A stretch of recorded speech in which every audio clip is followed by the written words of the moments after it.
When you've shared your life with a faithful dog for 8 years, you notice every change in their eyes, every shift in their spirit. Harold Baines felt that familiar ache of worry as he watched Maisie, his border collie, pawing desperately at her swollen face. He drove to the local vet clinic expecting nothing more than an abscess or infected tooth. Dr. Patterson had been treating Harold's dogs for 20 years. It should have been routine. But when the vet pulled out what was lodged in Maisie's gum, the room went silent. A tiny metal charm fell onto the steel table. The initials, SMA, were still visible after all these years. Harold's heart stopped. Those initials belonged to Sarah Mitchell, the girl who vanished from their small town 50 years ago. The girl everyone had tried to forget. But how did her charm end up in his dog's mouth? Before we jump back in, tell us where you're tuning in from, and if this story touches you, make sure you're subscribed because tomorrow I've saved something extra special for you. Harold Baines sat in his pickup truck outside the veterinary clinic for nearly 20 minutes, his weathered hands gripping the steering wheel as if it might anchor him to the present moment. The tiny charm lay wrapped in a paper towel on the passenger seat, but he couldn't bring himself to look at it again. Not yet. The late afternoon sun cast long shadows across the parking lot, and he could see Dr. Patterson through the window, moving between examining rooms with the same steady efficiency Harold had watched for 2 decades. The drive home to his farmhouse on Maple Ridge Road felt longer than usual. Every landmark seemed to whisper memories he'd spent half a century trying to quiet. The old Miller barn, where he and Sarah had hidden from a summer thunderstorm. The covered bridge where she'd carved their initials into the weathered wood, not as lovers, but as friends who understood something about loneliness that neither could put into words. The creek where they'd spent countless hours talking about dreams that felt as vast as the Montana sky. Harold pulled into his gravel driveway and cut the engine. The house stood before him, a modest 2-story farmhouse that had sheltered 3 generations of Baines men. His grandfather had built it in 1923. His father had raised Harold and his sister here, and Harold had brought his bride Margaret home to these rooms in 1975. Now, at 72, he was the last Baines to call this place home. Maisie whimpered softly from the back seat, her face still puffy from the procedure, but her dark eyes alert and trusting. Harold had found her at the county shelter 8 years ago, just 3 months after Margaret's funeral. She'd been cowering in the corner of her kennel, a black and white border collie with intelligent eyes that seemed to understand grief. The shelter volunteer had warned him that she'd been abused, that she might never fully trust again. But Harold had recognized something in those eyes, the same careful wariness he saw in his own mirror each morning. "Come on, girl," he murmured, opening the truck door. "Let's get you inside." The house smelled like coffee and the lavender sachets Margaret had tucked into every closet and drawer. Harold had never had the heart to remove them, even though their scent had long since faded to barely a whisper. He settled Maisie on her favorite rug near the stone fireplace and brought her a bowl of fresh water. She lapped at it gratefully, her tail giving a weak wag of appreciation. Harold walked to the kitchen and pulled the paper towel from his jacket pocket, setting it on the worn oak table where he'd eaten thousands of meals. With trembling fingers, he unwrapped the charm. It was smaller than he'd remembered, perhaps the size of a quarter, made of what looked like sterling silver that had tarnished to a dull gray. The letters, Sem, were engraved in an elegant script, and below them, almost too faint to make out, was a date, June 1974. Sarah Marie Mitchell. The girl who had changed everything and then vanished like morning mist. Harold closed his eyes and let himself remember that summer properly for the first time in decades.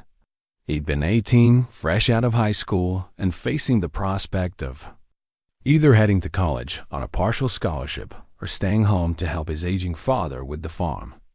Sarah had been 17, new to town after her family moved from somewhere back east.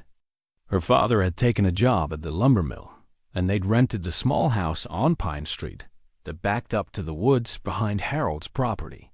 She'd been quiet at first, keeping to herself in a way that marked her as different from the other teenagers in their small town. Harold had noticed her at the general store, always polite to Mrs. Cooper, but never lingering to chat like the local kids did. She had auburn hair that caught the light like copper wire and green eyes that seemed to hold secrets. Their friendship had begun by accident. Harold had been walking through the woods behind his house one evening in late June, following an old deer trail he'd known since childhood, when he'd heard someone crying. He'd found Sarah sitting on a fallen log, her knees drawn up to her chest, tears streaming down her face.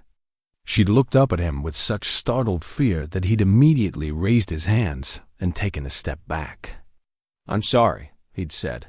"I didn't mean to bother you. I can go." But something in his voice, maybe the genuine kindness his mother had instilled in him, had made her pause. "It's okay," she'd whispered. "I just needed somewhere to think." They'd talked until the fireflies came out that night. Not about anything profound at first. The weather, the woods, the way the summer air felt heavy with the promise of rain. But gradually, over the following weeks, their conversations had deepened. Sarah had told him about feeling like an outsider, about the way people looked at her family with curiosity and sometimes suspicion. Harold had shared his own fears about the future, about whether he was brave enough to leave everything he'd ever known for college.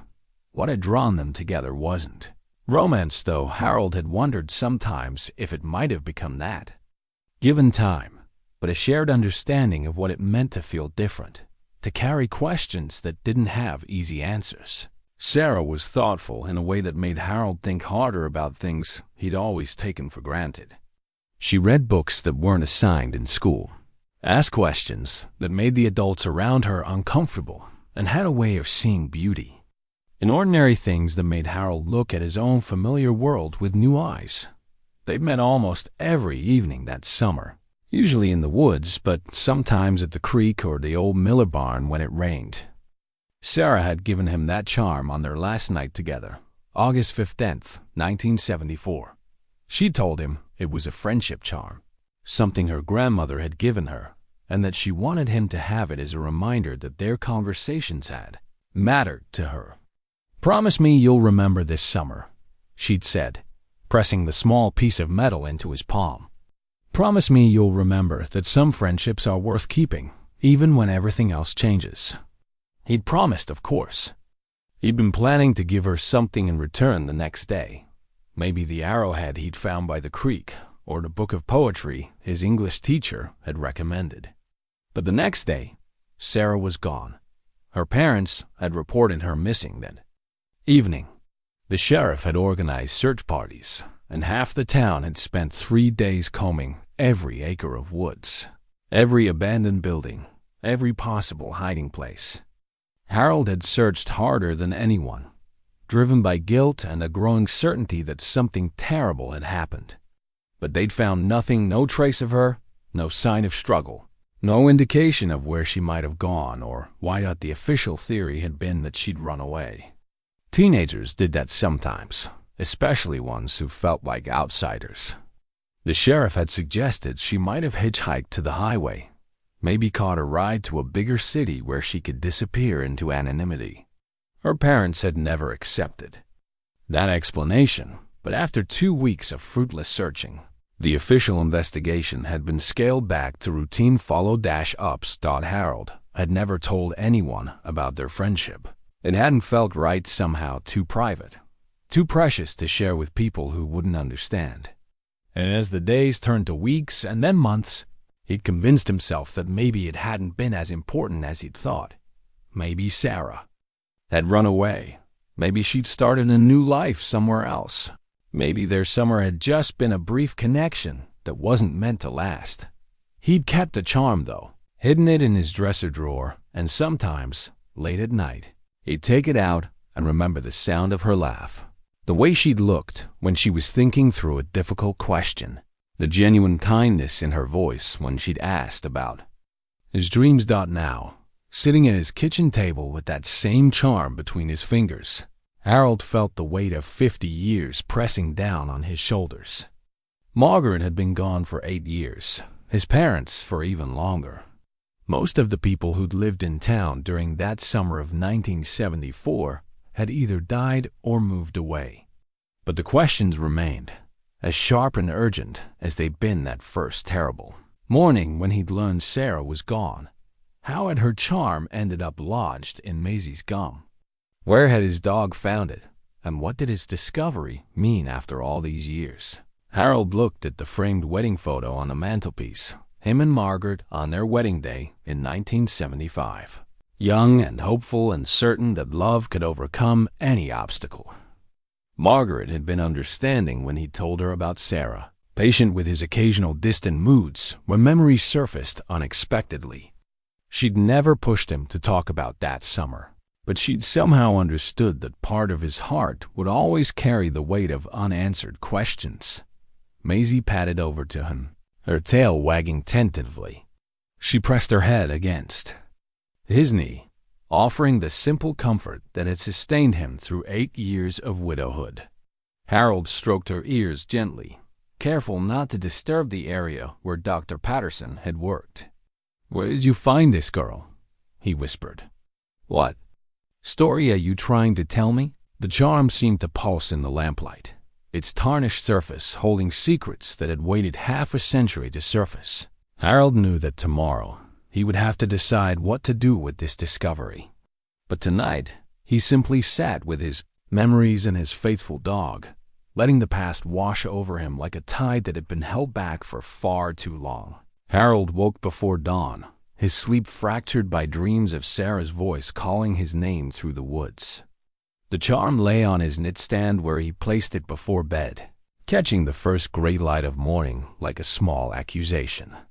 Maisie stirred on her bed beside his dresser, lifting her head to study him with those knowing eyes that seemed to see straight through to his soul. "Can't sleep either, girl?"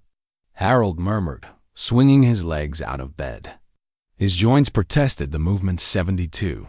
Years of farm work had left their mark, but his mind was sharper than it had been in months. The fog of routine that had settled over his days since Margaret's death seemed to have lifted, replaced by a clarity that was both exhilarating and terrifying. He made coffee in the pre-dawn quiet, his movements automatic after decades of early mornings. Through the kitchen window, he could see the woods where he and Sarah had spent so many evenings talking. The trees looked different now, taller and more dense, but the paths were still there if you knew where to look. The attic ladder creaked under his weight as he climbed up after breakfast. He hadn't been up here in years, not since he'd stored away Margaret's things after the funeral. Dust motes danced in the shaft of light from the small window, and the air smelled of old wood and forgotten memories. Boxes lined the walls, some labeled in Margaret's neat handwriting, others bearing the hasty scrawl of a man trying to pack away a lifetime of accumulated history. Harold found what he was looking for in a battered cardboard box pushed far under the eaves. The box contained remnants of his teenage years, his high school diploma, a few photographs, some books he'd saved from his childhood. And there, wrapped in tissue paper that had yellowed with age, was a small collection of items from that summer of 1974. His hands trembled as he unwrapped the first item, a pressed wildflower Sarah had given him, now brittle as old parchment. Beneath it was a smooth river stone she'd found during one of their walks, and below that, folded small and careful, was a piece of paper he'd forgotten existed. The paper was torn from a spiral notebook, the edges rough where it had been pulled free. Sarah's handwriting filled one side, that careful, slanted script he remembered so well. His breath caught as he read the words she'd written 50 years ago. "Harold, I'm scared. Someone's been watching me, following me. I see them sometimes. When I'm walking home from the store, always staying far enough back that I can't make out who it is. When I ask my parents about it, they tell me I'm imagining things, that I'm still adjusting to small town life. But I know what I've seen. I know when I'm being watched. I think it has something to do with why we really moved here. My parents won't talk about it, but I've heard them whispering late at night, and they stop when they notice I'm listening. If something happens to me, I want someone to know that I wasn't just imagining things.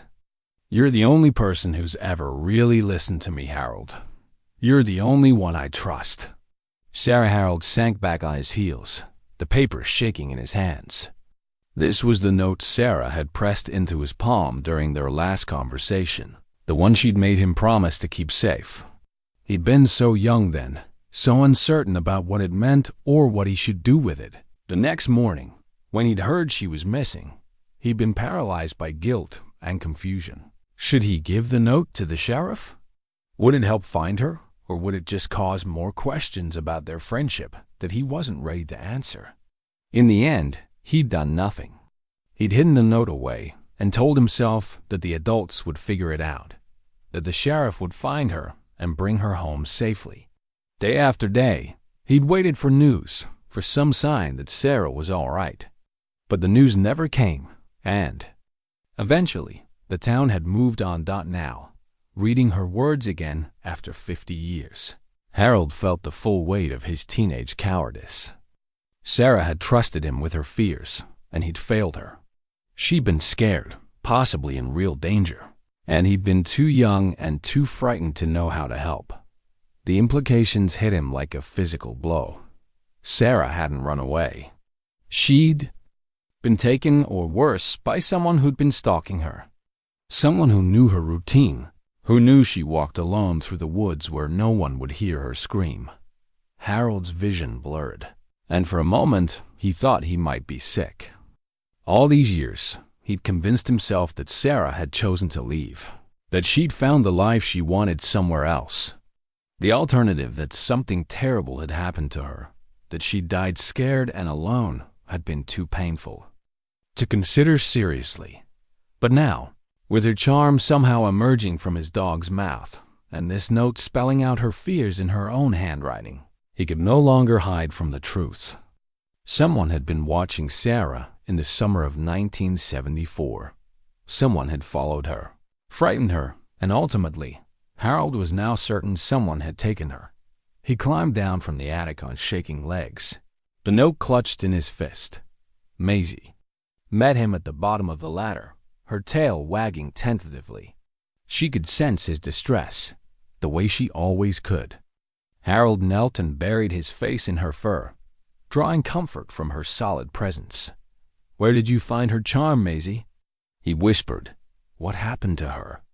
The questions burned in his mind as he sat at his kitchen table, the note spread out before him next to the tarnished charm.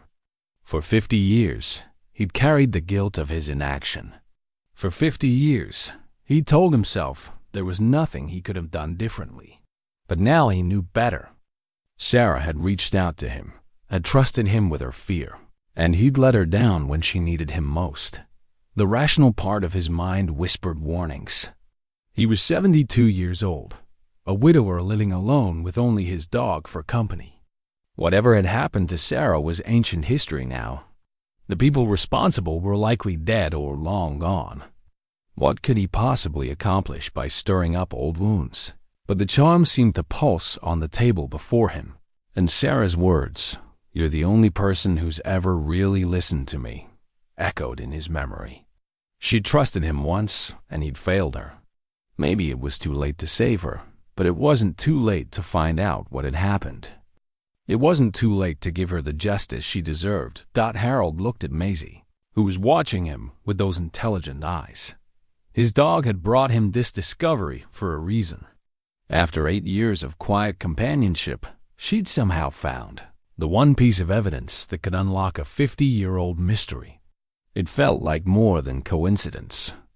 It felt like Sarah herself was reaching across the decades, asking him to finish what he'd been too young and scared to start. The decision crystallized in his mind with surprising clarity. He would find out what happened to Sarah Mitchell. He would follow the trail wherever it led, no matter how dangerous or difficult. He owed her that much. He owed himself that much. But first, he needed to understand where Maisie had found the charm. The answer to that question would determine everything else, whether this was a cold case that could finally be solved, or whether some secrets were meant to stay buried forever. Harold folded the note carefully and placed it next to the charm. Tomorrow, he would begin asking questions. Tonight, he would remember Sarah as she'd been young and thoughtful and trusting, believing that friendship could overcome fear and that someone would always be listening when she needed to be heard. He'd failed her once. He wouldn't fail her again. The Millbrook Public Library hadn't changed much in 50 years. The same oak tables, the same squeaky floorboards, the same musty smell of old books and older secrets.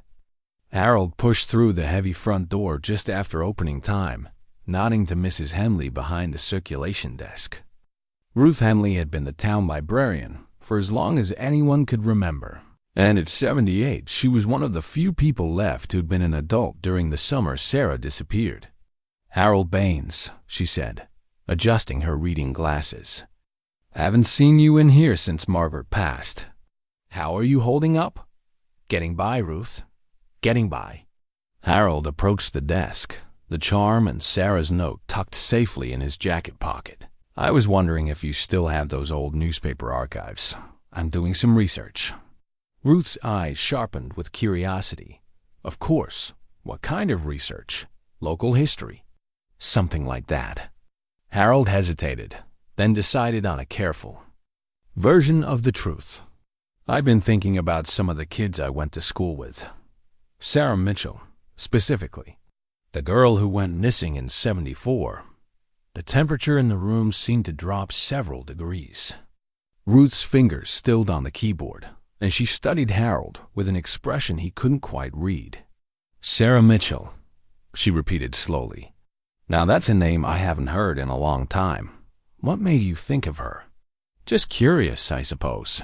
You know how it is when you get to be our age. You start wondering about the roads not taken, the people you've lost touch with." Ruth nodded, but Harold caught something guarded in her manner.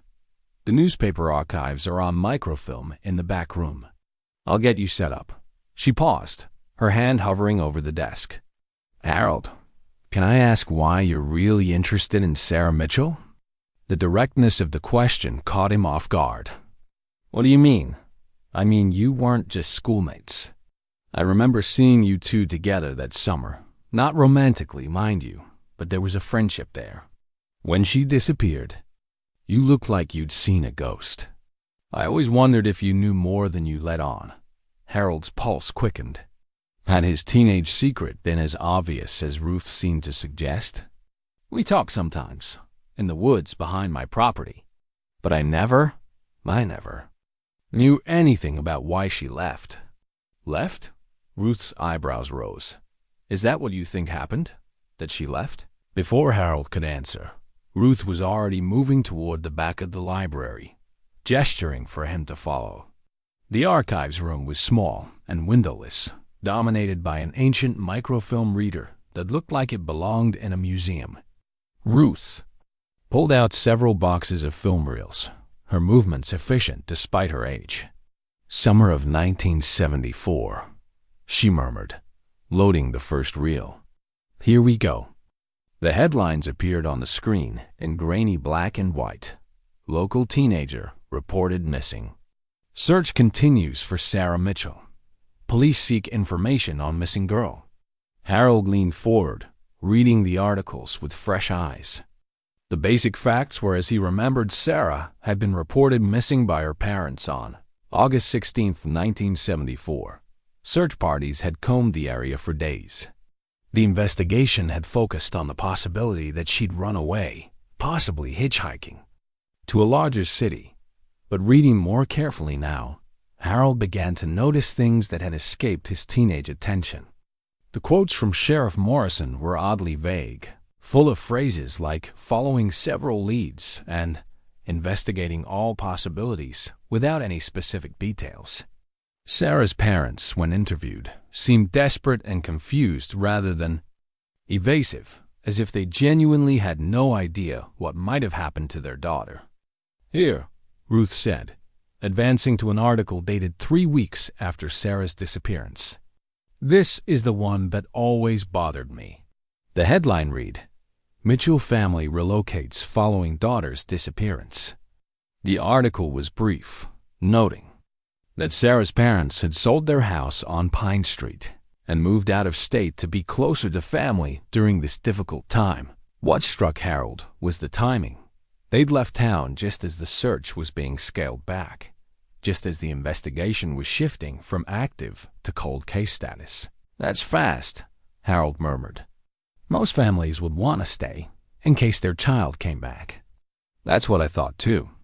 Ruth adjusted the microphone to show the next article. "But look at this." The article was about the sale of the Mitchell house, and it included a detail that made Harold's blood run cold. The house had been sold to Thomas Bradley, one of the town's most prominent citizens, owner of the lumber mill, member of the city council, and father of 3 sons who'd all graduated from Harold's high school. Bradley bought their house? Harold asked. "Below market value, according to the real estate records I looked up later. Way below." Ruth's voice carried a weight of implication. "Always seemed strange to me that he'd want a house on Pine Street when he already had that big place on Elm Avenue." Harold's mind raced. Thomas Bradley had been one of the most powerful men in town during the 1970s. His lumber mill employed half the county, and his political connections reached all the way to the state capitol. If someone had wanted to cover up a crime, Bradley would have had the influence to make it happen. What happened to the house? Bradley tore it down within 6 months. Said he wanted the land for timber storage. Ruth met Harold's eyes. Funny thing about timber storage, though. He never used it for that. Just left it empty. Still empty today, far as I know. Harold felt a chill that had nothing to do with the library's air conditioning. The pattern was becoming clear: a frightened girl, a hasty family departure, a powerful man acquiring property under suspicious circumstances, and a police investigation that seemed more interested in making the case disappear than solving it. "Ruth," he said carefully, "when Sarah went missing, do you remember anyone talking about suspects? Anyone who might have had reason to hurt her?" Ruth was quiet for a long moment, studying Harold's face. Finally, she leaned back in her chair and sighed. "Harold, I'm going to tell you something I've never told another soul. That girl came in here almost every day that summer, always checking out books about crime and investigation. True crime. Stories, police procedures, that sort of thing. When I asked her about it, she said she was interested in becoming a detective someday. That doesn't sound unusual for a smart kid." "No, but this does." Ruth's voice dropped to barely above a whisper. 2 days before she disappeared, Sarah came in here scared out of her wits. She asked me if there was a law that said children had to obey their parents no matter what, even if their parents were asking them to do something wrong. When I asked her what she meant, she clammed up. "But Harold, that girl was terrified of something, or someone." The pieces were starting to come together in Harold's mind, forming a picture he didn't want to see. Sarah hadn't been the victim of random violence or a stranger abduction. Someone she knew, someone her parents knew, had been threatening her. The hasty departure of her family, the sale of their house to a powerful local figure, the police investigation that seemed designed to reach no conclusions, it all suggested a cover-up that reached to the highest levels of the community. Harold thanked Ruth and left the library with a head full of questions and a growing certainty that he was walking into dangerous territory. But as he drove home, Maisie's discovery seemed to pulse in his pocket like a heartbeat, reminding him that some secrets couldn't stay buried forever. The empty lot on Pine Street looked smaller than Harold remembered. Weeds had reclaimed most of the space where the Mitchell house once stood, and a rusted chain-link fence marked the property boundaries. Harold parked his truck on the shoulder and walked along the fence line, Maisie trotting beside him on her leash. Her face was healing well from the surgery, but she still favored the right side when she chewed her morning treats. "This is where she lived, girl," Harold murmured, studying the overgrown lot. "Right here." He'd driven past this property hundreds of times over the decades without really seeing it, the way you stop noticing familiar landmarks after years of routine. But now, knowing what he knew about Thomas Bradley's suspicious purchase and hasty demolition, the empty lot felt ominous. What had been buried along with the Mitchell house? What secrets lay beneath the weeds and broken concrete? Maisie suddenly went rigid beside him, her nose working the air with intense concentration. Before Harold could react, she'd slipped her collar and squeezed through a gap in the fence, racing toward the far corner of the lot where a cluster of old oak trees provided shade. "Maisie," Harold called, but she was already digging furiously at the base of the largest tree, dirt flying between her hind legs. By the time Harold managed to climb through the fence, a feat that left him breathing hard and nursing a scrape, Maisie had excavated a hole nearly 2 feet deep. "What are you after now?" Harold knelt beside her, examining the loose soil she'd displaced. The earth here was different from the surrounding area, a darker, richer, as if it had been disturbed and replanted years ago. His pulse quickened as he noticed fragments of brick and concrete mixed in with the dirt, remnants of the demolished foundation. Maisie whined and pushed her nose deeper into the hole, then looked up at Harold with those expressive eyes that seemed to say, "Pay attention." Harold began digging with his bare hands, following Maisie's lead. The soil came away easily, and within minutes, his fingers struck something that wasn't stone or root dot. It was metal, corroded but still intact. Harold brushed away the dirt and pulled out what appeared to be a small jewelry box, the kind teenage girls kept on their dressers. The latch was rusted shut, but the box was still recognizable despite years in the ground. His heart hammered as he turned it over in his hands, looking for any identifying marks. There, on the bottom in faded gold script, were the initials SEM. Harold sat back on his heels, the jewelry box cradled in his palms like something precious and terrible. This was Sarah's. It had to be. But how had it ended up buried on the lot where her family's house had stood? And why had Maisie been drawn to this exact spot? The sound of a car engine made him look up. A black sedan was pulling up behind his truck, and Harold felt a chill of recognition. He knew that car. It belonged to Deputy Chief Marcus Webb, sheriff. Morrison's old right-hand man who'd taken over the department when Morrison retired in the 1980s. Webb was nearly Harold's age, but he carried himself with the rigid bearing of someone who'd never quite adjusted to civilian life after his military service. Harold quickly slipped the jewelry box into his jacket pocket and called Maisie back to his side. By the time Webb approached the fence, Harold was standing casually near his truck, Maisie sitting obediently at his heel. "Harold," Webb called out, his tone carefully neutral. "Thought that was your truck. Everything all right out here?" "Just taking Maisie for a walk," Harold replied, keeping his voice steady. "She likes to explore new places." Webb's eyes moved from Harold to the gap in the fence to the freshly disturbed soil near the oak tree. "Looks like she found something interesting to dig for. You know how dogs are. Probably smelled a rabbit or a squirrel." Harold clipped Maisie's leash back on, noting how Webb's hand rested casually on his service weapon. "We were just heading home." "This is private property, Harold. Technically, you're trespassing. I didn't see any signs posted. Well, there should be. This lot has been the subject of some ... interest lately. Property disputes, environmental concerns, that sort of thing."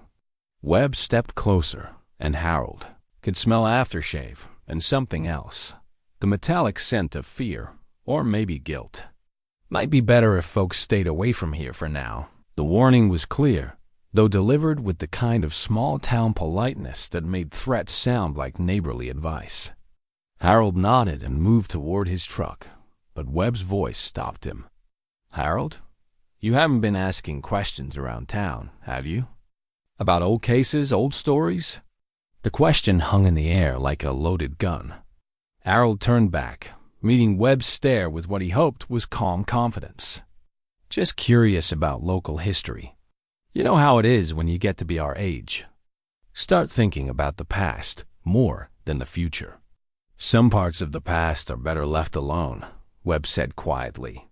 "Some stones are better left unturned, for everyone's sake." Harold drove home with his hands shaking on the steering wheel, Sarah's jewelry box burning like a coal in his jacket pocket. Webb's implied threat had been unmistakable, but it had also confirmed Harold's growing suspicions. The deputy chief knew something about Sarah's disappearance, something that made him nervous enough to patrol empty lots and warn off elderly men walking their dogs. Back at his house, Harold sat at his kitchen table and carefully pried open the jewelry boxes. Rusted latch. Inside, nestled in faded velvet, were the small treasures of a teenage girl's life. A pair of earrings, a thin gold chain, a small silver ring, and tucked beneath it all, a folded piece of paper. Harold unfolded the paper with trembling fingers. It was another note, this one written in different handwriting masculine, angular letters that spoke of authority and impatience. "Stop asking questions. Stop digging into things that don't concern you. Your daughter's safety depends on your silence. Move away from here and never look back. This is your only warning." A friend Harold read the note 3 times before its full implications sank in. This wasn't a message to Sarah. It was a message to her parents. Someone had threatened the Mitchell family, used Sarah as leverage to force their silence and cooperation. The hasty departure, the quick sale of their house, the refusal to speak. To reporters, it all made sense now. Sarah's parents hadn't abandoned their search for their daughter. They'd been forced to abandon it by someone who held her life in the balance. And when they'd complied, when they packed up and left town as ordered, their compliance hadn't saved Sarah. After all, Harold looked at Maisie, who was watching him with those intelligent eyes. She'd led him to the charm in her mouth, and now she'd led him to Sarah's buried jewelry box. It was as if she understood that some secrets needed to be uncovered. Some injustices needed to be addressed, no matter how much time had passed. The threat in Webb's voice echoed in Harold's memory, but it was overwhelmed by the weight of evidence accumulating around him. Sarah Mitchell hadn't run away. She'd been murdered, and her death had been covered up by people in positions of power and authority.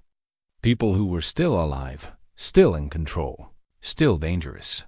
But Harold was 72 years old, and he'd already lived longer than he'd expected to. He had nothing left to lose except his life, and what was that compared to finally giving Sarah the justice she deserved? He'd failed her once by staying silent. He wouldn't fail her again. Harold spent the next morning researching Thomas Bradley, diving deep into public records and old newspaper archives that Ruth Henley had quietly to him. What he discovered painted a picture of a man who'd built his fortune on more than just timber and sawmills. Bradley had been connected to several controversial land deals in the 1970s, purchasing properties at below-market prices, often just before they were rezoned for more profitable uses. His political connections ran deep campaign contributions to county commissioners, cozy relationships with state officials, and a network of favors that seemed to touch every level of local government. But it was a small item buried in the business section of the August 1974 newspaper that made Harold's blood run cold. 3 weeks after Sarah's disappearance, Bradley Lumber had been awarded a major contract to supply timber for a new state highway project, a contract worth nearly $2 million in 1974 money. The timing felt like more than coincidence, especially when Harold noticed that the contract had been approved by a committee that included Sheriff Morrison. The pattern was becoming clearer. Bradley hadn't just been a successful businessman. He'd been running what amounted to a small-town criminal enterprise, using his wealth and connections to manipulate property deals, government contracts, and apparently, police investigations. Sarah's disappearance had somehow threatened that operation, and she'd been eliminated to protect it. Harold was so absorbed in his research that he almost missed a soft knock on his front door. Maisie's bark alerted him to the visitor, and through the window he could see a small, elderly woman standing on his porch, wringing her hands nervously. He opened the door to find Elena Vasquez, one of his neighbors from down the road. Elena was perhaps 65, a widow who'd moved to the area about 15 years ago after her husband retired from the railroad. She was holding a covered casserole dish and looking deeply troubled. "Mr. Baines," she said in her soft voice, tinged with the accent of her childhood in Mexico. "I hope I'm not disturbing you. I brought you some enchiladas. I thought you might enjoy a home-cooked meal." Harold accepted the dish gratefully, but he could tell Elena had more on her mind than neighborly kindness. "Would you like to come in for coffee, Elena? You look like something's bothering you." She glanced around nervously before stepping inside. Maisie greeted her with a gentle tail wag. Elena had always been kind to the dog during their chance encounters at the mailbox. Once they were settled at Harold's kitchen table with steaming mugs, Elena's composure finally cracked. "Mr. Baines, Harold, need to tell you something, but I'm scared. My granddaughter Maria, she works at the police station part-time, filing papers and answering phones. Yesterday, she heard Deputy Chief Webb talking to someone on the phone about you." Harold's coffee cup froze halfway to his lips. "About me?" "Yes, Maria's English is very good, but sometimes people forget she's there, you know? They think she doesn't understand. But she heard Webb say your name and something about you asking questions that could cause problems. He said someone needed to be more convincing in their warnings." The casserole dish suddenly felt heavy in Harold's hands. Did Maria hear who Webb was talking to? No, but she said Webb kept calling the person sir and sounded nervous, like he was talking to someone important. Someone who scared him. Elena leaned forward, her eyes bright with worry. "Harold, Maria also told me something else. She's been working there for 2 years, and she's noticed that certain old case files are kept in a special locked cabinet that only Webb has access to. Files that aren't supposed to exist anymore because the cases were officially closed." Harold felt his pulse quicken.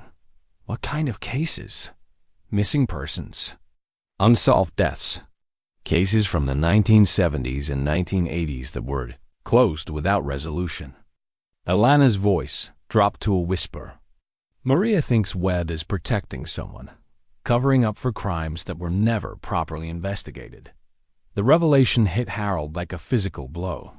Webb wasn't just involved in covering up Sarah's murder. He was apparently protecting multiple secrets, maintaining a cache of evidence that could destroy careers and reputations if it ever came to light. The question was, who was he protecting, and how many other families have been denied justice to keep those secrets safe? Harold walked Elena to her car, thanking her for both the meal and the information. As she drove away, he noticed a familiar black sedan parked on the shoulder about a quarter-mile down the road. Webb was watching him, making sure Harold understood that his activities were being monitored. Back inside, Harold pulled out his cell phone and stared at it for a long moment. He could call the state police, report his suspicions about Sarah's case and Webb's potential corruption.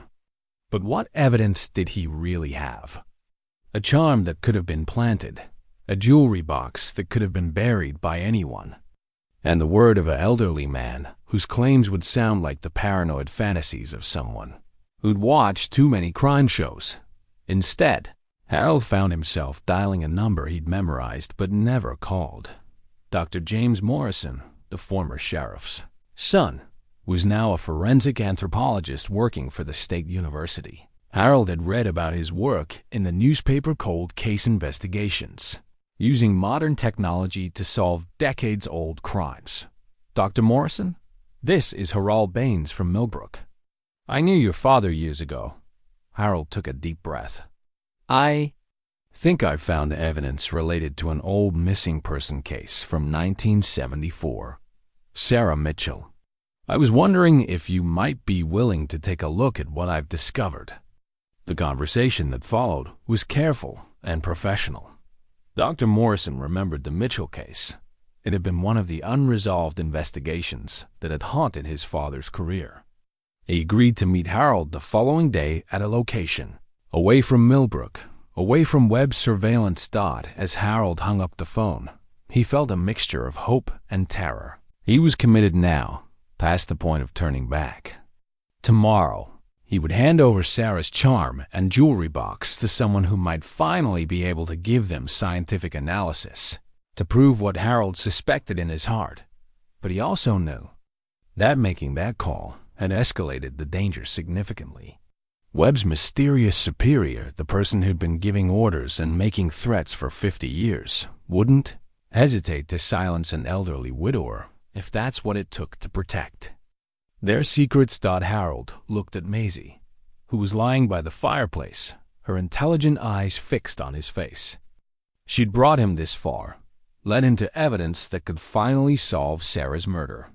Now he had to find the courage to see it through, no matter what the cost.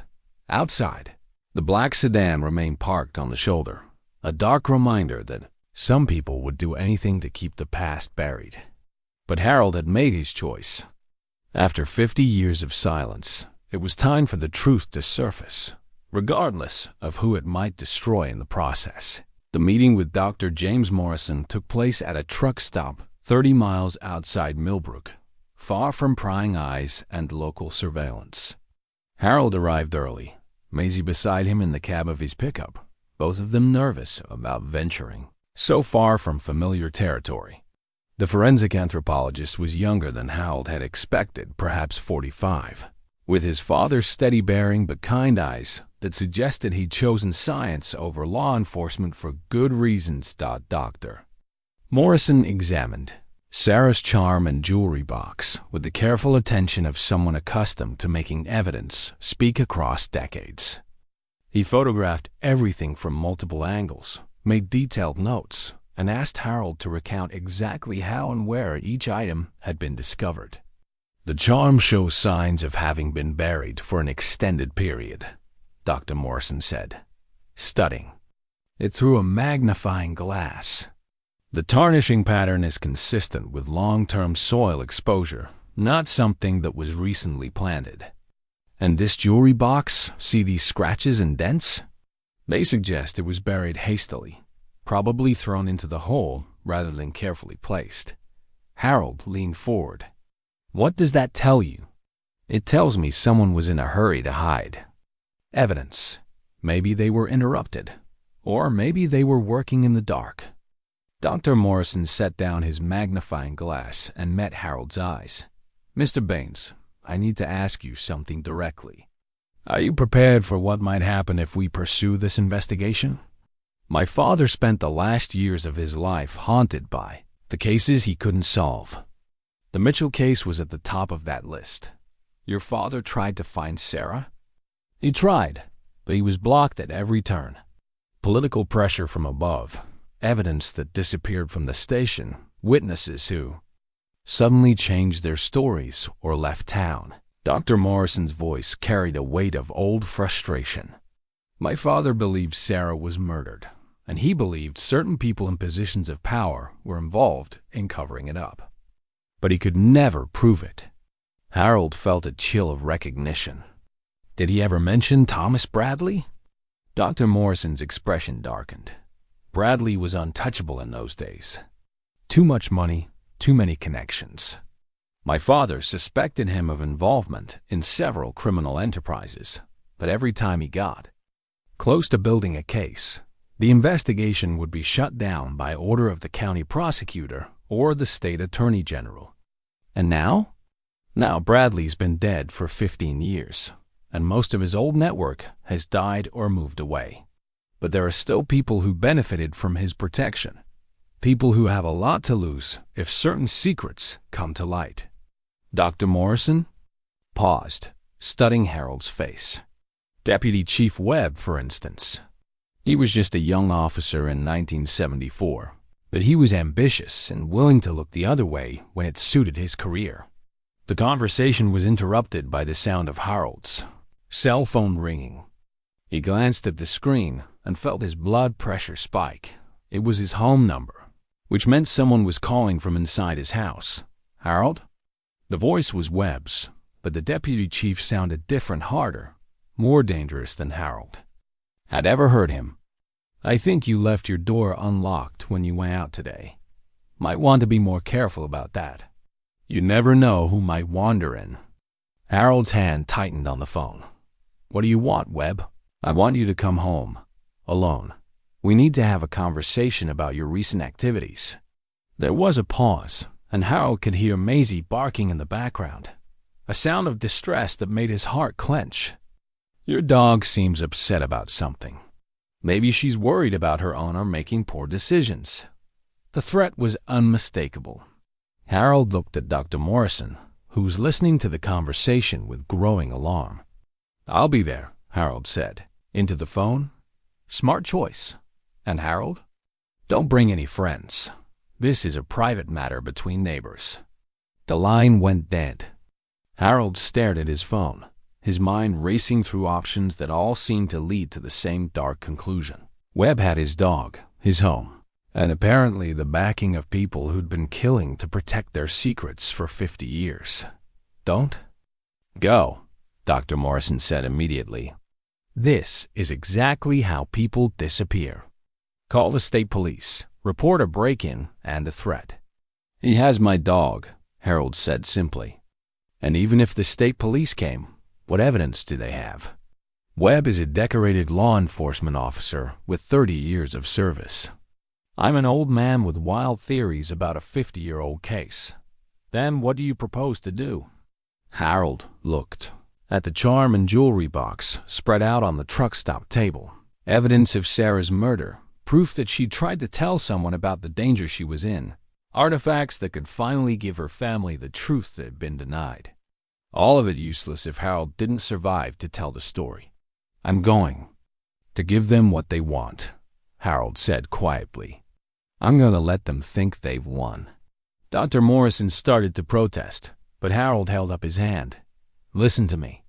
Take this evidence and run it through every test you can think of. DNA analysis, metallurgy studies, whatever might connect these items to specific people or places. If something happens to me, make sure the story gets told. Make sure Sarah finally gets justice." "Harold, there has to be another way." "Maybe there is, but I don't have time to find it. They have Maisie, and they're obviously prepared to hurt her to control me." Harold stood up, his joints protesting but his resolve firm. "I'm 72 years old, Dr. Morrison. I've had a good life, a long life, but I've carried the guilt of failing Sarah for 50 years. I won't fail her again." The drive back to Millbrook felt like a journey toward inevitability. Harold knew he was walking into a trap, knew that Webb and his mysterious superiors had no intention of letting him leave that confrontation alive. But he also knew that sometimes the only way to expose corruption was to force it into the open, to make the powerful reveal their true nature. As his farmhouse came into view, Harold could see Webb's sedan in his driveway and lights on in windows. That should have been dark. Maisie's barking had stopped, which worried him more than the continued sound would have. Whatever was about to happen, Harold hoped his faithful companion wouldn't pay the price for his choices.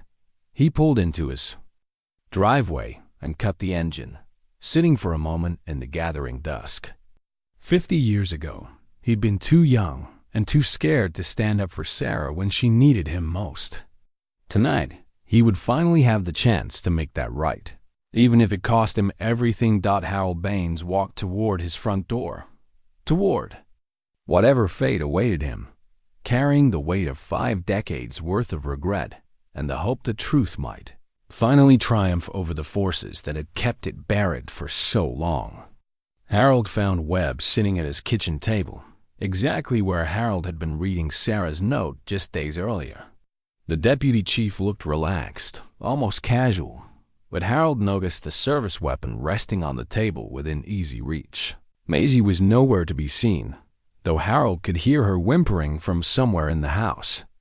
"Sit down, Harold," Webb said, gesturing to the chair across from him. "We need to clear the air about a few things."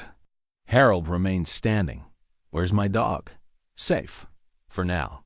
Whether she stays that way depends on how reasonable you're willing to be." Webb's tone was conversational, but his eyes were cold. "You've been asking a lot of questions lately.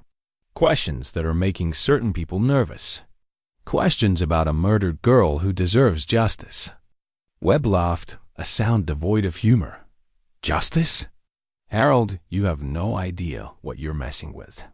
Sarah Mitchell wasn't some innocent victim. She was a blackmailer, a little criminal in the making who tried to extort money from the wrong people." The accusation hit Harold like a slap. "That's a lie, is it? Let me tell you what really happened in the summer of 1974, since you're so determined to dig up the past."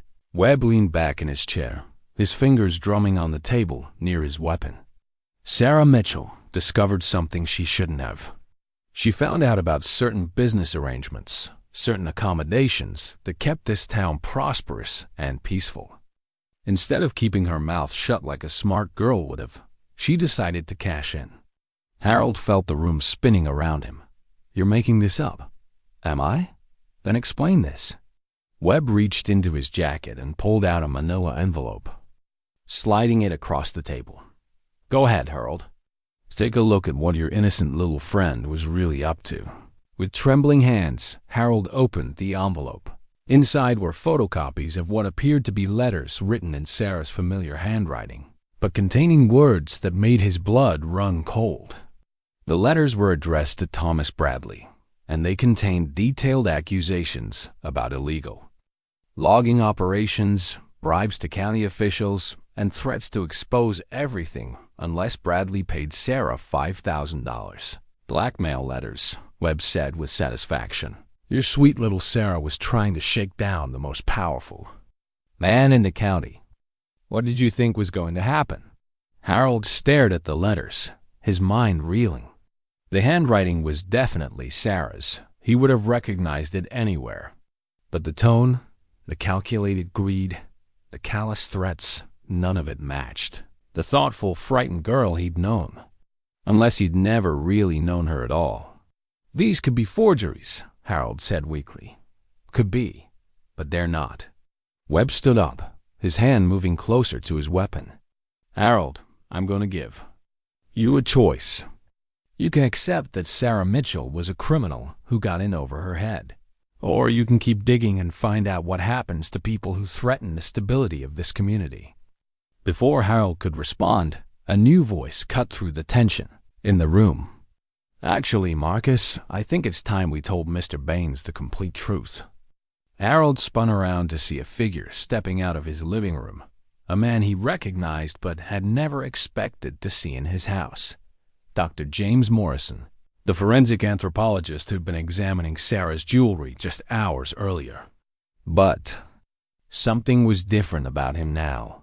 Gone was the concerned scientist, replaced by someone who looked coldly pleased with himself. "Dr. Morrison?" Harold's voice cracked with confusion. How did I get here so fast? How did I know where you lived?" Morrison smiled, and Harold finally understood the resemblance to his father, not in kindness, but in the calculating intelligence of a predator. "I never left, Harold. I've been working with Marcus here for quite some time." The betrayal hit Harold harder than any physical blow. "You're part of this. The cover-up." "I am the cover-up," Morrison said with evident pride. "Do you think it's coincidence that every cold case investigation in this county gets referred to my lab? Do you think it's accident that evidence gets lost or contaminated before it can cause problems for the wrong people?" Harold's legs gave out, and he collapsed into the chair Webb had indicated. The scope of the conspiracy was breathtaking.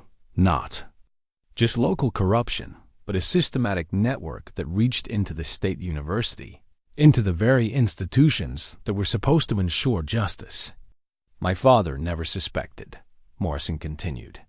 He died believing I was the honest son trying to solve the cases he couldn't. The truth is, I've been destroying evidence and falsifying reports for 20 years. Sarah Mitchell's case was just one of many that needed to be managed. But the letters, Harold said, holding up the photocopies. If Sarah was blackmailing Bradley, oh, those are real enough, Webb interrupted. But you're missing the crucial detail, Harold. Sarah wasn't blackmailing Bradley because she was greedy. She was blackmailing him because she was desperate. Morrison pulled out another document, this one bearing the official seal of the county medical examiner. Sarah Mitchell was pregnant, her old 3 months along when she disappeared. The father was Thomas Bradley's youngest son, David, a boy who was supposed to be heading to Harvard in the fall on his father's money and connections. The revelation hit Harold like a physical blow. David Bradley, he remembered him vaguely, a quiet kid 2 years behind Harold in school. Smart, bookish, not the type you'd expect to get into trouble, but trouble enough to get a 17-year-old girl pregnant in 1974, when such things could destroy families and futures. Sarah tried to tell David about the pregnancy, Morrison continued. When he refused to acknowledge responsibility, she went to his father. Bradley's response was to offer her money for an abortion and a promise to keep quiet. When Sarah refused both, said she wanted to keep the baby and wanted David to do the right thing, Bradley realized he had a problem that money couldn't solve. Harold's vision blurred as the pieces fell into place. Sarah hadn't been a criminal, she'd been a frightened pregnant teenager trying to protect her unborn child and secure a future for both of them. The blackmail letters weren't evidence of greed, but of desperation. She'd known that Bradley would never let his son's reputation be tarnished by a pregnancy scandal, so she'd tried to use his own secrets as leverage. So you killed her, Harold whispered. We solved the problem, Webb corrected. Multiple problems, actually. Sarah's pregnancy was handled. David Bradley went off to Harvard as planned, eventually became a successful attorney. Thomas Bradley continued to provide employment for half the county. The community remained stable and prosperous. And Sarah's parents were given a choice similar to the one we're offering you, Morrison said, except that their daughter had run away to have her baby somewhere else. Take the money Bradley offered for their inconvenience and start over somewhere far from here, or stay and watch more tragedy befall their family. Harold thought of the threatening note he'd found in Sarah's jewelry box, the hasty departure of her parents, the decades of silence and grief they must have endured. They'd known their daughter was dead, but they'd been powerless to seek justice, without endangering themselves and destroying any hope of a normal life. The charm, Harold said suddenly. How did it end up in Maisie's mouth? Webb and Morrison exchanged a look that Harold couldn't interpret. That's where things get interesting, Morrison said, because that charm wasn't supposed to surface, ever, which means someone who knew where Sarah was buried has been digging in places they shouldn't be digging. Harold felt ice water in his veins. You think someone else knows? We think, Webb said slowly, that you've been less alone in your investigation than you realized. We think someone has been feeding you information, leading you to evidence, using you to test how much we know and how far we're willing to go to protect our secrets. The implications crashed over Harold like a wave. Someone else was investigating Sarah's murder. Someone who'd planted the charm where Maisie would find it. Someone who'd been watching Harold's every move. The question was whether this unknown ally was trying to expose the truth or spring some kind of trap. Either way, Harold realized with growing dread he was about to become the next casualty in a war that had been raging in secret for 50 years. The sound of a car door slamming in Harold's driveway broke the tense silence in the kitchen. Webb's hand immediately moved to his weapon, while Morrison stepped toward the window to peer through the curtains. Harold remained frozen in his chair, his mind still reeling from the revelations about Sarah's pregnancy and Dr. Morrison's betrayal. "Expecting company?" Webb asked, his voice tight with suspicion. Before Harold could answer, there was a firm knock on the front door. A woman's voice called out, clear and authoritative. "Mr. Baines? This is Agent Jennifer Chun with the FBI. I need to speak with you about your recent discoveries regarding the Sarah Mitchell case." Webb and Morrison exchanged panicked looks. This was clearly not part of their plan. Webb motioned for Harold to remain silent, but Harold had already made his decision. After 50 years of silence, after hours of threats and revelations and betrayal, he was done being anyone's victim. "I'm here," Harold called out as loudly as his 72-year-old voice could manage. "There are 2 men in my house who have been threatening me." Webb's face contorted with rage. He raised his service weapon, pointing it directly at Harold's chest. "You stupid old man. You have no idea what you've just done." The front door exploded inward with the sound of splintering wood. Agent Chun burst through, followed by 2 other federal agents, all with weapons drawn. Webb spun toward them, his gun wavering between Harold and the new arrivals. "Drop your weapon," Chun shouted. "FBI. Nobody move." For a moment that felt like an eternity, the kitchen became a frozen tableau of crossed weapons and desperate calculations. Then Morrison made his choice. He lunged toward the back door, apparently deciding that flight was his best option.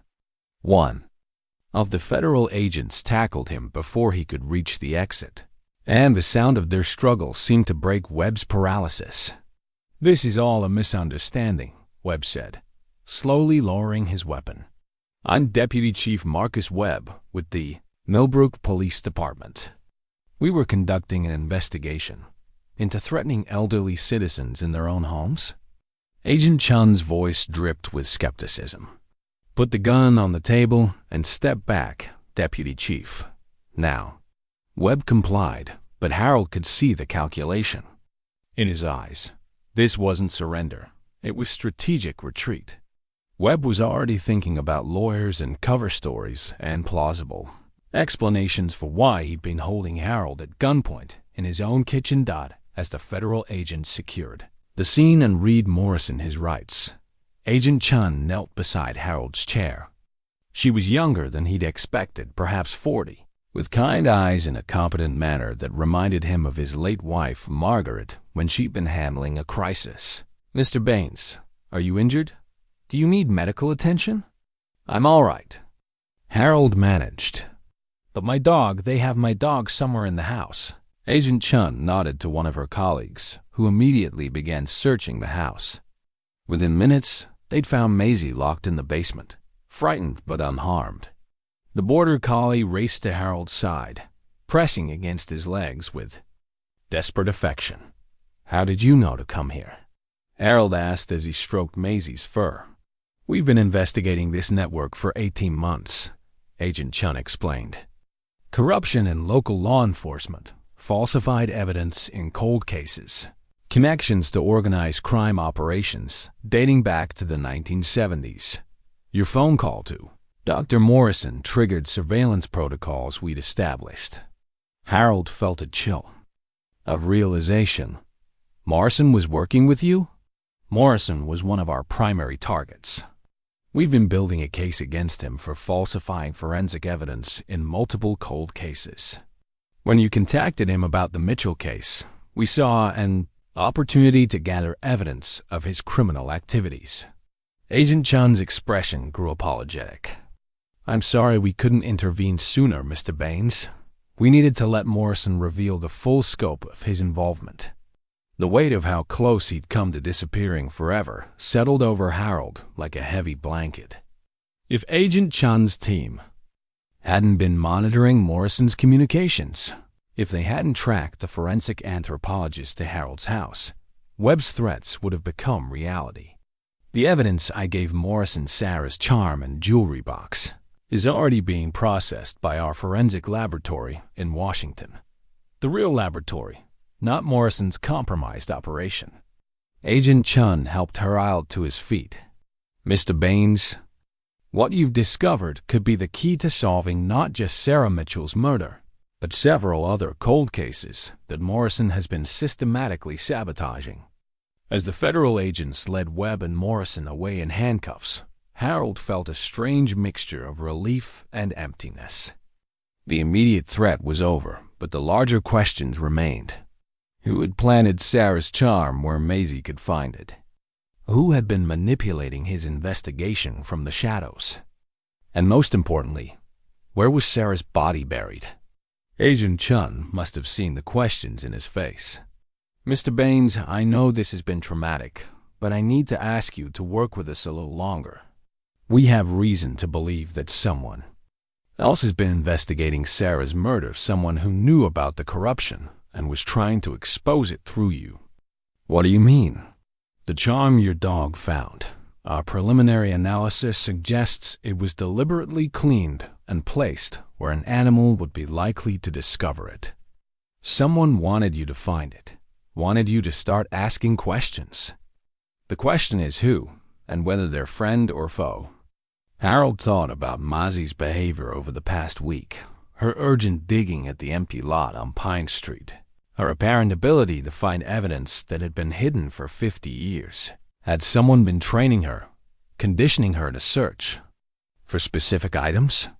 The idea seemed far-fetched, but everything about this case had moved beyond the realm of the ordinary. There's something else, Agent Chun continued. Webb mentioned during his arrest that they believed someone had been feeding you information. Someone who knew details about the original investigation that were never made public. We need to identify that person. Before Harold could respond, his cell phone rang. The number was unfamiliar, but something about the timing made him answer despite Agent Chun's gesture to ignore it. Mr. Baines? The voice was elderly, female, with a slight tremor that spoke of advanced age. This is Eleanor Mitchell, Sarah's mother. Harold nearly dropped the phone. Agent Chun moved closer, signaling for him to keep the caller talking. Mrs. Mitchell? But I thought your family moved away. We did. We had to. But I never stopped watching, never stopped hoping that someday the truth would come out. Eleanor's voice carried 50 years of accumulated grief and determination.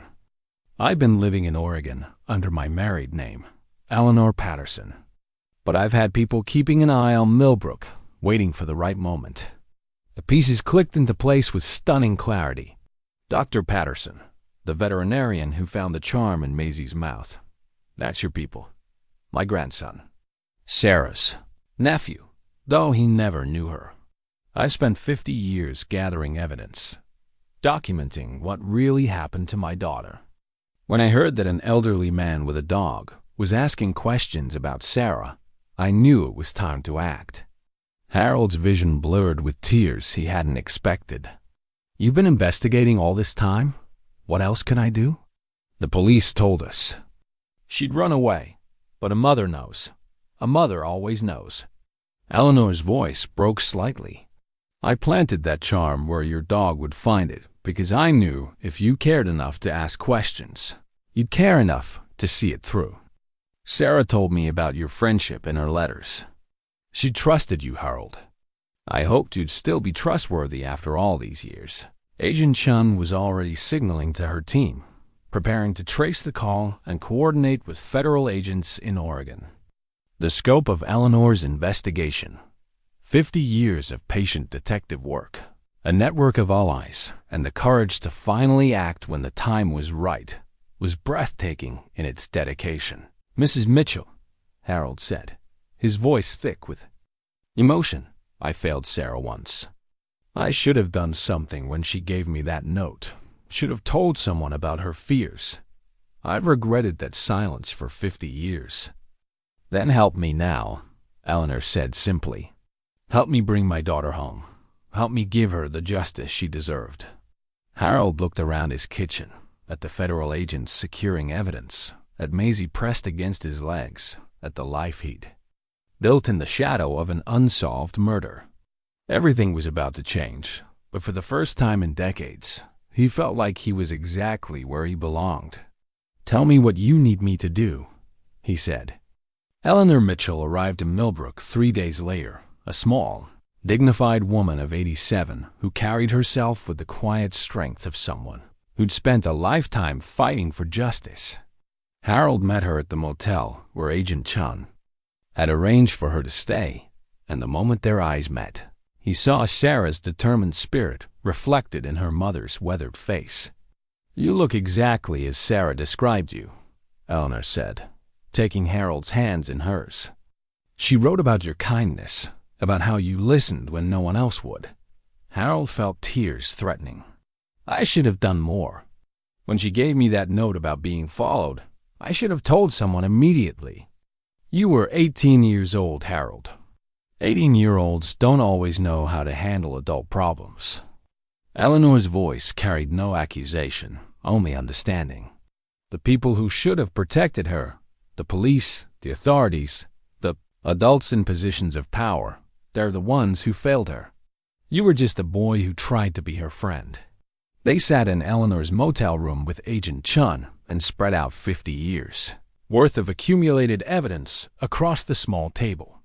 Eleanor had been methodical in her investigation, compiling newspaper clippings, official documents, witness statements, and a detailed timeline of events that revealed the full scope of the conspiracy that had cost Sarah her life. "After we left Millbrook," Eleanor explained, "I hired a private investigator with the insurance money from my husband's death. It took 2 years, but we found people willing to talk, former employees of Bradley Lumber who'd witnessed illegal activities, county workers who'd been pressured to approve fraudulent permits, even a few police officers who'd been uncomfortable with how the Mitchell case was handled." Agent Chun studied a particularly damning document, a sworn affidavit from a former Bradley employee who'd witnessed Thomas Bradley and Deputy Chief Webb disposing of something large and heavy in a remote area of Bradley's timber property on the night of August 16th, 1974. "This witness is still alive?" Chun asked, living in a retirement home in Seattle. "He's 91 and has dementia, but his memories of that night are crystal clear. Some things burn themselves into your mind forever." Eleanor's voice grew hard. "He's willing to testify if needed." Harold examined a hand-drawn map that showed the approximate location where the witness had seen Bradley and Webb. It was deep in the woods, miles from any road, in an area that had been clear-cut in the 1980s and replanted with Douglas fir. Finding anything after 50 years would be nearly impossible without precise coordinates. "There's more," Eleanor said, pulling out a manila envelope marked with evidence tape. "I saved the best for last." Inside the envelope was a series of photographs taken with what looked like a telephoto lens. The images showed Thomas Bradley, Deputy Chief Webb, and a third man Harold didn't recognize standing beside an open grave in the woods. The quality was poor. The photos had been taken from a distance in difficult lighting, but the implications were unmistakable. "Who took these?" Agent Chun asked, her voice tight with excitement. "A freelance photographer named Billy Garrett. He'd been hired by a competing lumber company to document Bradley's illegal logging operations. He was in the wrong place at the right time." Eleanor's expression grew sad. "Billy died in a car accident 3 weeks after he took these photos. Single vehicle collision on a straight stretch of highway in clear weather. The pattern was becoming sickeningly familiar. Anyone who got too close to the truth about Sarah's murder had suffered convenient accidents or mysterious disappearances. The conspiracy hadn't just covered up one crime. It had spawned a series of murders spanning decades. Harold studied the photographs more closely, trying to make out details in the grainy images. Can these be enhanced somehow? Made clearer? "Our Forensic imaging specialists are already working on it, Agent Chun said. But Mr. Baines, Mrs. Mitchell, I need you both to understand what we're dealing with here. This conspiracy reaches far beyond local corruption. We've identified connections to organized crime, political networks that extend to the state level, and financial interests that still exist today. Eleanor reached across the table and took Harold's hand. I'm 87 years old, Agent Chun. I've spent 50 years of my life seeking justice for my daughter. If there's a chance to finally bring her home, to finally hold someone accountable for her murder, then, whatever the risks are, I'm willing to take them. Harold looked at this remarkable woman, Sarah's mother, who'd never given up hope, never stopped fighting, never let the powerful men who'd killed her daughter intimidate her into permanent silence. He thought of Sarah as he'd known her, thoughtful and brave and trusting, and he knew what his answer had to be. I'm with you, he said simply, whatever it takes. Agent Chun nodded grimly. Then tomorrow we go into those woods and find Sarah Mitchell's grave. And we finally give that girl the justice she's been waiting 50 years to receive. The search team assembled at dawn in the parking lot of the Millbrook Ranger Station. In addition to Harold, Eleanor, and Agent Chun, the group included a forensic anthropologist from the FBI, 2 cadaver dogs with their handlers, and a team of federal agents trained in evidence recovery. The morning air was crisp with the promise of autumn, and mist clung to the mountains that surrounded the valley. Harold had insisted on bringing Maisie, despite Agent Chun's initial objections. She's the one who started this, he'd argued. She has a right to see it through to the end. Now, as they prepared to enter the woods where Sarah had been buried 50 years ago, Maisie seemed to understand the gravity of the moment. She stayed close to Harold's side, her intelligent eyes alert and focused. The enhanced photographs from Billy Garrett's evidence had provided enough detail for the team to identify the general area where Sarah's grave was located, using GPS coordinates derived from geographical landmarks visible in the images. They narrowed the search to a section of forest about the size of a football field. It was still a daunting task. 50 years of forest growth, soil erosion, and natural decomposition could have erased all surface traces of a burial site. Eleanor moved through the woods with surprising agility for her age, her eyes scanning every tree, every rock formation, every subtle change in the terrain. Sarah loved the forest, she said to Harold, as they followed a deer trail deeper into the trees. She would have wanted to rest somewhere peaceful like this.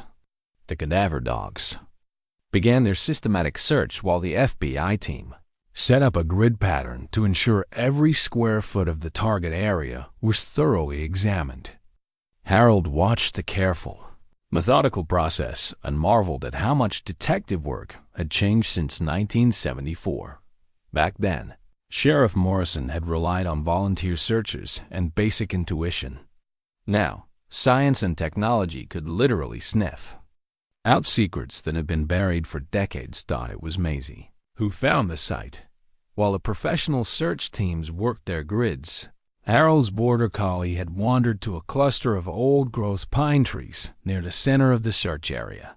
She began digging with the same urgent intensity she'd shown at the empty lot on Pine Street, her paws working frantically at the soft forest floor. Agent Chun, Harold called out. Maisie's found something. The search team converged on the spot where Maisie was digging.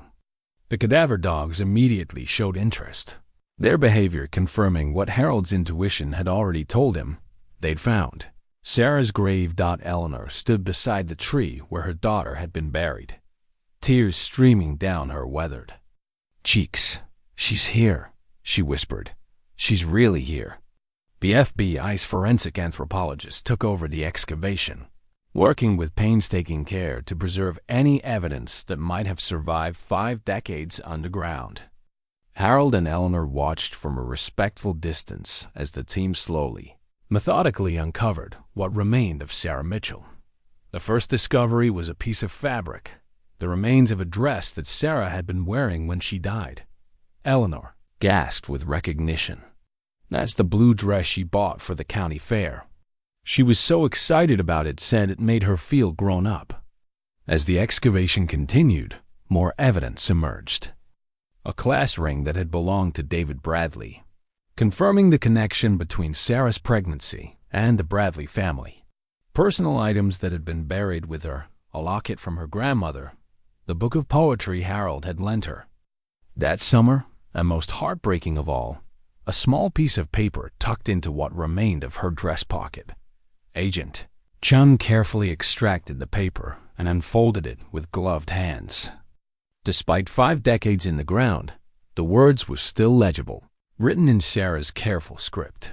If something happens to me, remember that I loved my baby and I wanted to do the right thing.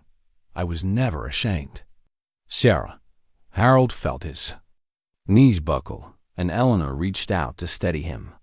This was Sarah's final message, her last attempt to ensure that the truth about her pregnancy and her murder would someday come to light.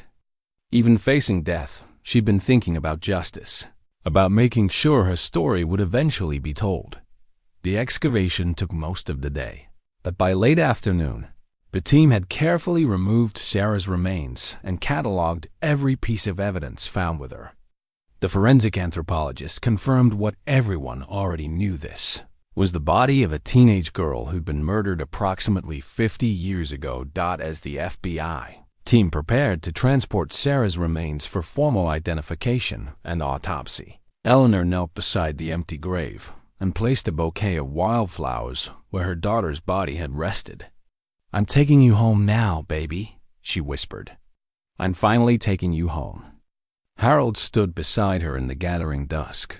Maisie pressed against his legs and felt the weight of 50 years lifting from his shoulders.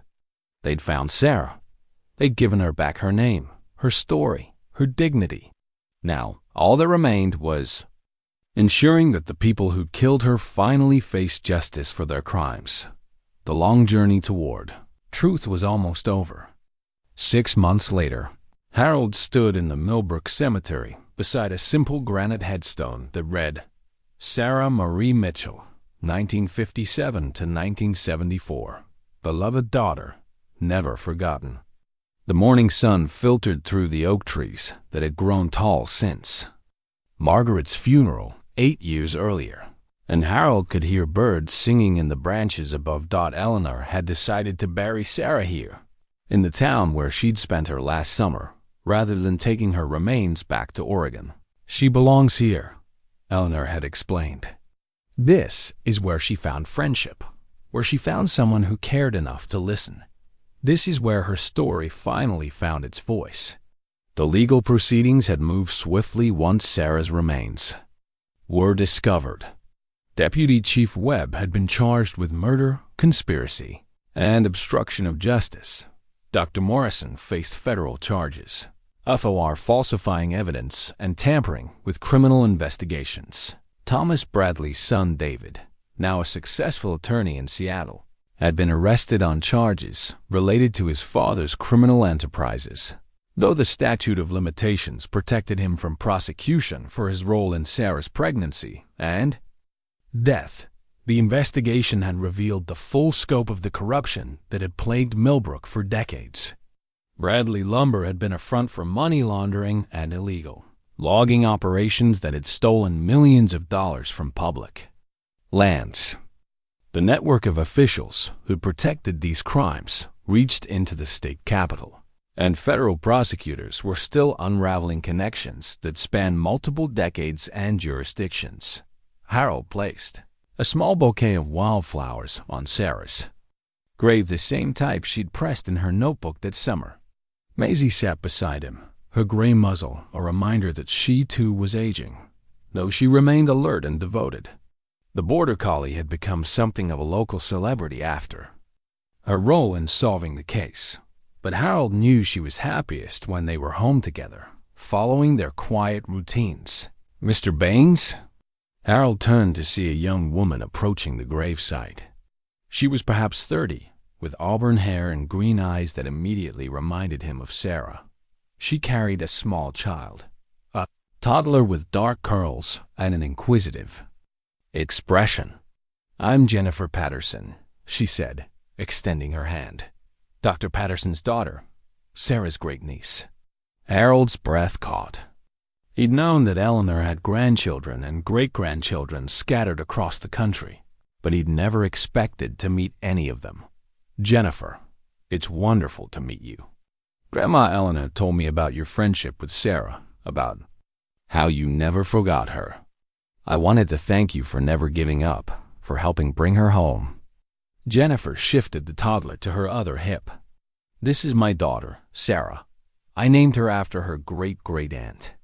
Little Sarah stared at Harold with the fearless curiosity of childhood, then reached out to pat Maisie's head when the dog approached. Maisie's tail wagged gently, and Harold felt a profound sense of continuity, past and present, converging in this moment of connection. "Grandma Eleanor wanted me to give you this," Jennifer said, pulling an envelope from her purse. "She said it belonged to you." Inside the envelope was the arrowhead Harold had planned to give Sarah on their last night together, the one he'd found by the creek during one of their walks. Eleanor had somehow obtained it from the evidence collected at Harold's house during the investigation. "She said Sarah would have wanted you to keep it," Jennifer explained, "as a reminder that friendship can transcend time and death." Harold held the arrowhead in his palm, feeling its smooth weight. It seemed impossible that something so small could carry such emotional significance, but he supposed that was the nature of memory, how ordinary objects became vessels for extraordinary love. After Jennifer and young Sarah left, Harold sat on the bench facing Sarah's grave and reflected on the journey that had brought him to this moment. 6 months ago, he'd been a lonely widower going through the motions of his remaining years. Now, he felt purposeful again, connected to something larger than his own quiet existence. The phone call from Eleanor the previous week still made him smile. At 88, she decided to move back to Millbrook, purchasing a small house near the center of town. "I want to be close to Sarah," she'd explained. "And I want to make sure this community remembers what happened, remembers the price of staying silent when powerful people do wrong." Harold had volunteered to help Eleanor settle in, and he found himself looking forward to having another person in his life who understood the weight of memory and the importance of bearing witness to truth. They'd become unlikely friends, bonded by their shared love for a girl who died too young, but whose legacy had ultimately brought justice to a corrupt system. As the afternoon shadows grew longer, Harold rose from the bench and whistled softly for Maisie.